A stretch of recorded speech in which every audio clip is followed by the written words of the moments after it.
Olha, comprar casa própria, vender um terreno ou alugar um imóvel para as férias são negociáveis e envolvem sonhos e quase sempre as economias de uma vida inteira. O problema é que o mercado imobiliário na Paraíba tem sido alvo constante de criminosos. Os golpes vão desde anúncios de imóveis que nem existem e falsificação de documentos em cartórios, até atuação perigosa de falsos corretores de imóveis. Para alertar a população e explicar como funcionam essas fraudes, nós recebemos hoje aqui no estúdio o diretor de mediação e arbitragem do CRES aqui da Paraíba, Marcos Benjamin. Seja muito bem-vindo.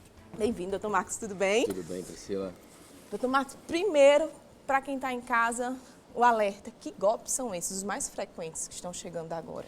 Exato, como você estava falando justamente agora, né? Os golpes dos anúncios, os falsos imóveis e os falsos profissionais. Né? A gente lida, às vezes, com a economia de uma vida inteira das pessoas, né? Então a gente tem que ter muita responsabilidade com isso. Tem alguma maneira, principalmente quando a gente fala, vamos começar por partes, anúncio.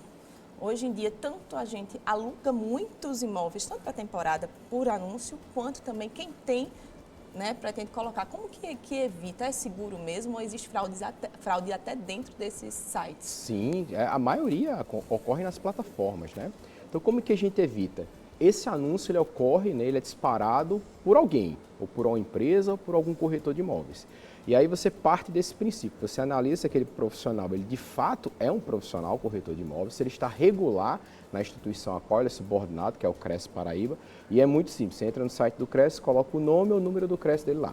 Vai sair uma certidão de regularidade. Se essa certidão ela tiver negativa, né, tiver ok, então você já pode seguir, porque aquele imóvel é legítimo, né, aquele anúncio é legítimo. Geralmente o corretor, esse falso corretor, ele cativa. Uma maneira mais comum que ele chega para abordar, ou que para aparecer... O estelionatário, ele é cativante, né? Ele já tem esse... Geralmente as pessoas não conseguem identificar, mas tem algum ponto que a pessoa fala, ih, rapaz, isso aqui... Quando a gente tem essa habilidade de perceber, né? Mas o estelionatário, ele é especialista em nos enganar. Então, o corretor de imóveis, ele não está isento, né? O falso corretor, né? Que é é um exercício ilegal da profissão, né? Porque ele não é profissional. O estelionatário. Como é que você descobre isso? Você, principalmente, saber, né, quem é o nome dessa pessoa e confirmar mais uma vez no site do conselho se de fato aquela pessoa é um profissional. Ah, você é corretor de imóveis? Cadê a sua identificação? Porque por lei nós temos que usar a nossa identificação, nossa carteira profissional. Ah, sou. Então deixa eu ver. Aí você dá uma olhada. Aí você pega aquele número dele, que tem uma inscrição, um número pequeno de 4, 5 números no máximo, e você consulta. Se ele estiver regular, então assim... Possa ser até que essa negociação ela possa ter algum imbróglio, mas aí tem um responsável por ela, né? Que por lei o corretor ele tem responsabilidade civil sobre aquela negociação. Mas quando a pessoa ela só é habilidosa, né? Mas ela não é profissional, saia fora. Já desconfia. Ele não tem um nome ali a zelar no mercado, né? Não, então não é nem profissional, já não tem nada, né? não é profissional. E quando a gente fala de sinal, muitos hoje para você alugar um imóvel pede sinal. É uma prática, né, coerente, vale a pena? Como é que se procede? Às vezes até 50% ali do valor, então as pessoas ficam com medo. Pois é. O sinal ele é permitido por lei, o profissional, o corretor de imóveis, ele tem essa competência desde que ele tenha uma procuração específica para isso, tá? Pode ser uma procuração particular, né? Pode ser aquela procuração lavrada em cartório que tenha lá o poder receber valores que sejam a título de sinal. Em relação ao percentual do sinal, 50% eu acho muito. Né? O Código de Processo Civil ele diz que a gente tem que estabelecer ali em torno de 10% a 15%, 20%, um valor que seja razoável para você honrar a negociação, para você demonstrar que você tem interesse por ela. Porque o sinal, ele não é a compra do imóvel. O sinal é tipo assim, olha, eu tenho interesse pela aquisição desse imóvel e está aqui um sinal para demonstrar a minha boa fé. Segurando uma oferta. Uma oferta, exatamente. Para passar na frente. Isso. E aí você, como é que você... mas é bacana, dá para o corretor, você pode fazer isso, desde que ele tenha poder para isso. O que ocorre é que o corretor ele quer receber esse valor de sinal. Obviamente, eu entendo que ele tem poder outorgado pelo proprietário para isso, só que as pessoas fazem assim aleatoriamente. Ah, o corretor, então já vou mandar. Não faça assim. Peça ao profissional, você tem poder para... Quero fazer um negócio, você tem poder para receber o sinal? Tenho, está aqui a procuração. Porque o profissional, ele já tem esse documento ágil. Isso que eu ia perguntar, se tem alguma documentação, porque quando vai fechar negócio, aí alguém tem que dar o primeiro passo de confiança. né? De maneira leiga aqui falando, um tem que entregar um documento, outro tem que dar o valor. E dar esse valor sem ter o documento antes, que esse documento só chega depois, geralmente, fica naquele impasse, É a né? certidão do imóvel, A certidão né? do Você imóvel. estava falando, é muito importante saber o que você está alugando ou comprando. O que você está comprando? Estou comprando uma casa, estou comprando um apartamento. Então, me dê a certidão de inteiro teor. É uma certidão de inteiro teor. Ela conta a historinha do imóvel, né? A sua legitimidade, a sua metragem, quem é o proprietário, como foi feita aquela aquisição. Eu costumo dizer para os meus alunos, é uma certidão fofoqueira. Ela fala tudo do imóvel. E aí você está adquirindo aquilo ali, é tudo que você quer, né? Saber, né, o que você está comprando, o tamanho exato, aquela distribuição correta. Então, essa certidão, o corretor de imóveis, ele tem ela agilmente, né? O profissional, ela tem agilmente, ele já encaminha para você diretamente.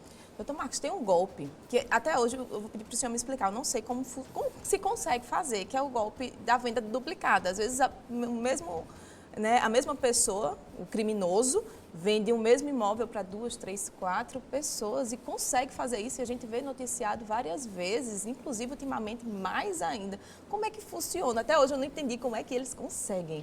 Então, existem duas formas, né? A gente já tem essa experiência com isso. Eu sou profissional da área imobiliária há mais de 20 anos, então eu já passei por todo tipo de situação, inclusive as 2 últimas prisões de profissionais, eu fui relatar todos os processos dessas pessoas.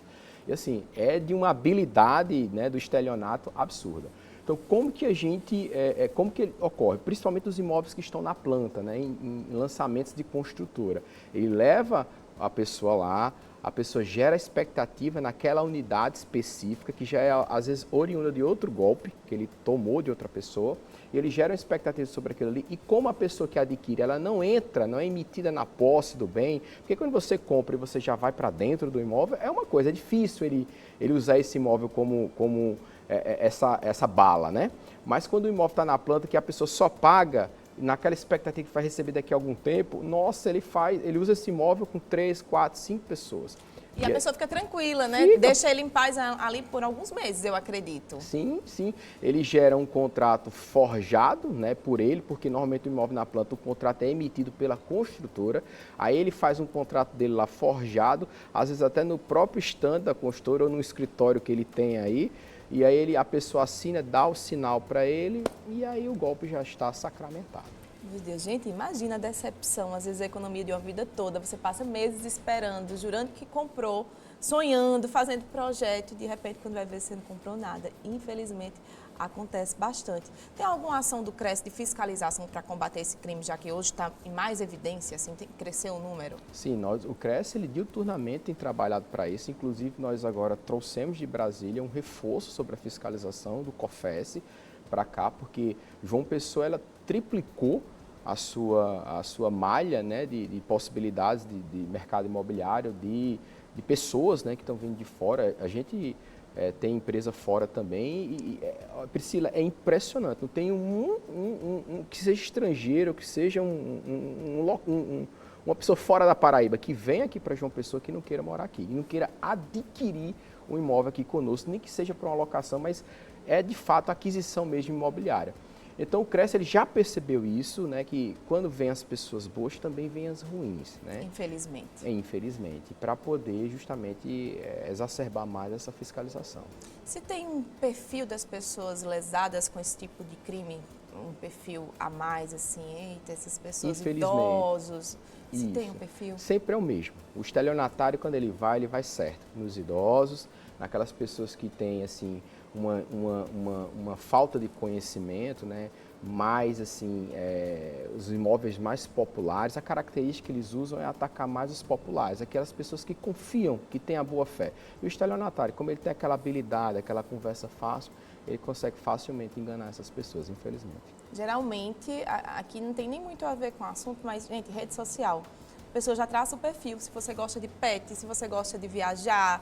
Então, a pessoa já ali... Eu acredito que muitos hoje, a facilidade e a crescente desse crime vem disso. A pessoa vê tudo que você gosta, então já faz uma ligação ali mais íntima, já conhece seu perfil, já traça ali e fica fácil de cair. Isso. Se você for, inclusive na rede social do profissional, que ele está se passando por corretor, ele, por lei, se ele fosse intitular corretor de imóveis, por lei ele tem que colocar a sua inscrição na sua rede social. né, se ele, obviamente, se ele está utilizando ela para propagar imóveis ou para se, né, divulgar como corretor de imóveis. Se não tiver, já desconfie. Já desconfie. Tem alguma maneira claro, tem uma maneira de denunciar, né? Mas a pessoa só por desconfiar, não tem nada ali concreto, mas eu vou fazer uma compra agora, eu quero, né, tirar de letra. Como é que faz essa denúncia ou pesquisa também? Certo. Então, no site do Conselho, a gente tem lá na instituição, no site da instituição, temos um portal lá que é para denúncias, especificamente para denúncias de se você já de fato verificou que foi vítima de um golpe ou que está sendo vítima do golpe. Então, o Conselho, tanto fisicamente, nós temos profissionais lá preparados para receber essas pessoas, para orientar, tanto os profissionais quanto as pessoas, os leigos, né? As pessoas que acham que caíram num golpe e se de fato caíram num golpe, nós temos toda uma estrutura jurídica para poder auxiliar eles. E depois da denúncia, como é que se procede? Depois de a denúncia ela ocorrida, né, vale salientar que essa denúncia ela ocorre administrativamente. É prudente que a vítima também utilize das esferas judiciais, né, cíveis e criminais, que se você, boletim de ocorrência, delegacia, porque de fato é um crime, é um roubo, você cai num roubo, como se rouba um celular, como se rouba o seu carro. Então, é um crime contra, né, a sua instituição, o seu bolso, né? Então, você também pode movimentar uma ação jurídica nesse fato, mas internamente pelo Conselho já se vai, né, seguir uma ação administrativa. Doutor Marcos, quero agradecer a participação, informação importante. Tem muita gente de fora assistindo o nosso programa nesse momento que pensa em comprar, pensa em alugar um imóvel aqui, então é muito importante a gente já começar o dia, começar a semana abordando esse tipo de assunto. Obrigada, viu? Eu que agradeço, é uma honra aqui.